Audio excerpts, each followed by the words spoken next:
Hey YouTube, it's Jaden, and in this video today we are going to be covering my first crack at a standard deck profile. So as I mentioned in the last time that I recorded for you guys, the last Overlord deck that I posted a couple of weeks ago, it was going to be the very last G-Era deck that I give you. I am still not completely sold on premium format. I don't know if I will post a premium deck profile. I might participate in a premium tournament someday. I don't know. I'm more excited for the standards, so I've kind of delved straight into that. Obviously, as you can tell by the thumbnail for this video, and if you know me, this is Kagero. But as for the other three that are out currently in the States, which are Royal Paladin, Oracle, Think Tank, and Nova Grappler, I can guarantee you, so no one asks for a Nova Grappler deck profile, you will not get that. Oracle Think Tank and Royals, you might. I haven't decided if I'm going to be building one of them. I don't know which one I will tackle next, but I'll leave that kind of up to you. Do you guys want to see Royal Paladin, or do you want to see Oracle Think Tank, or what? Don't say Nova Grappler. All of you could say Nova Grappler, and I still won't build it, not because I don't like you guys. It's just, guys, I've built that deck twice, and twice the deck shat on me, so I'm not going to be touching Nova Grappler again. So right now I'm going to just jump straight into this, and then we'll go from there. So here we go. So first off, back to the days where we only have our one solemn starter. So right here we have Lizard Runner Undu from the trial deck. Pretty much, I missed the Forerunner, and a little bit of playtesting. I really realize I missed the Forerunner so bad. I'm hoping the Forerunner skill comes back. But just like all the basic starting vanguards, when you ride upon him, you draw a card. So it's nice because it replaces itself, and it gives you something. It's not a big something, but hey, it's a something. So next, we're going into triggers. 4 copies of Embodiment of Spear Tar, and 3 copies of Demonic Dragon Mage Rakshasa for 7 criticals. I really want a little bit more, and then obviously, so hang on, I'll just go ahead, and then we have our 4 Bari draw triggers plus the 1 Red Gem Carbuncle and our 4 heal triggers. I really might try 6 crit, 6 draw. I don't know yet. It would. I usually like 7 crit, 5 draw, 4 heal for my Kagero deck, so that's what I'm sticking with. So I might try 6, 6. I don't know yet. I will say this: I really do like how the draw triggers are the new Sentinel guards. So that's really nice, and that they don't cost you an arm and a leg. I remember like back in 2012 or whatever it was, 2011, when Vanguard very first started. I don't exactly remember. My very first play set of Bari cost me damn near $100. So it's it's nice to see that they are exponentially cheaper and easier to acquire. So that's very nice. For grade 1s, never thought I'd be saying this name again in a deck profile. 4 copies of Embodiment of Armor Bar. I am so happy to have this card back. Just because Embodiment of Armor Bar is just like so classic. Kagero. And he has a skill now. Whenever this unit is placed on the rear guard, you may counterblast 1 and soul blast 1. If you do, you may retire one of your opponent's grade 2 or less rear guards that are in the same column as him, and retire it. Then if you have more rear guards than your opponent, it gets 5,000 until end of turn, so he becomes 13. So you can get some early retirement off and still swing at your opponent's grade 2s and 3 vanguards sometimes if you're just looking for another poke. So that's really good, or it can be a 13k booster, so gives you a little more field control, so that's nice. Next, we play 4 copies of Flame of Hope Ermo, another card that's classic. The number one thing I love about standard format is it's bringing back all these classic cards, classic arts, classic names. It just reminds you of like the old school the way it used to be, and it's nice to see them back again. But Flame of Hope Aramo, when it boosts, it's always going to boost for 11, so that's really, really nice. And then its other skill is when an opponent's rearguard is retired during your turn, you can retire this card and draw a card and countercharge one. This is the only way we have to countercharge at the moment, so we got to use it. Plus, it's also a nice 11k booster and can just help us hit a little harder, so that's never a bad thing. Then we have 3 copies of Lizard Soldier Rayopia. Anytime a rearguard is retired, it gets plus 5k, so it can help boost more. It's another good, just solid booster. And then 2 copies of Dragonic Gaius. To be real honest, I'm not real crazy about this card, and it will be cut as soon as something else comes along that's better. But he's in here just for the simple case if I do ride into Waterfall and my opponent just has nothing in hand and I know I can swing at them for a big number and tack on an extra crit, so be it. But basically his ability is when he boosts a grade 3 or greater, you can Soul Blast 1 and put him into your soul, and then the boosted unit gets +1 crit until the end of the battle. So he's mainly used just to help increase the damage output from 2 to 3 that you can do with Waterfall. But again, it's only in the case that if your opponent has a very, very small hand.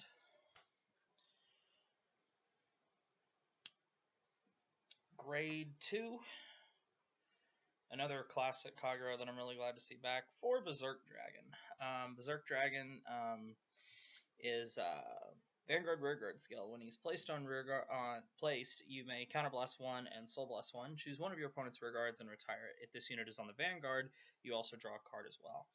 And then its other skill is Rearguard. Whenever this attacks a Vanguard, if you have more rearguards than your opponent, this unit gets 3k until end of battle, so he can swing for 13 by himself.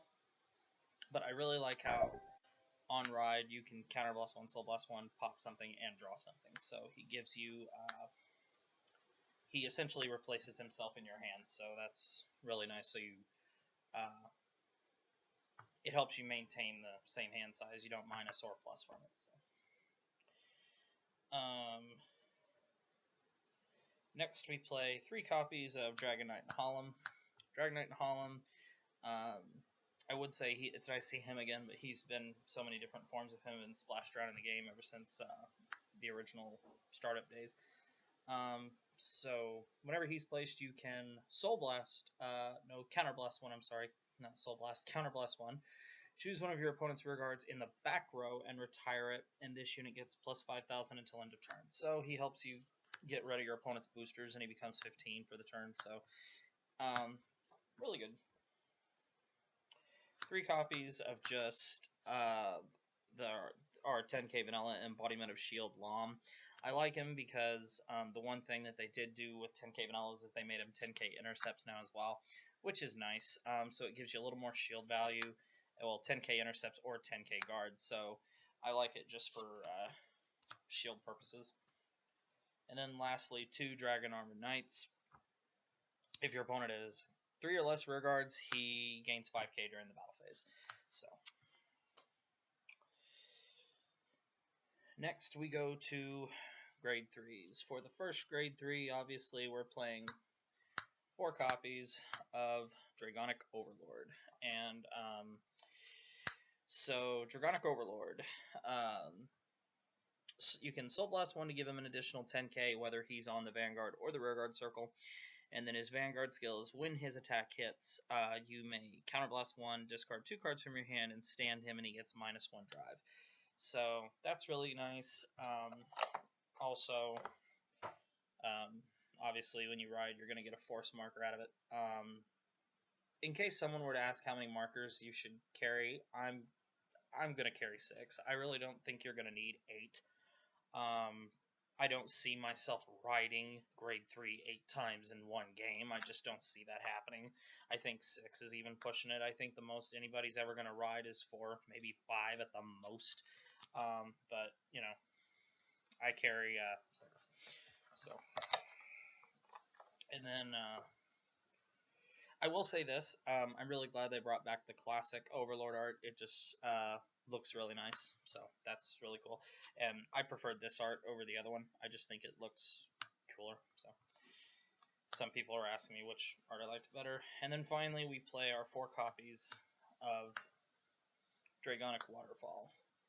So the funny thing about this card is when it very first was introduced in the meta way back in, I think it was a promo card in like 2013?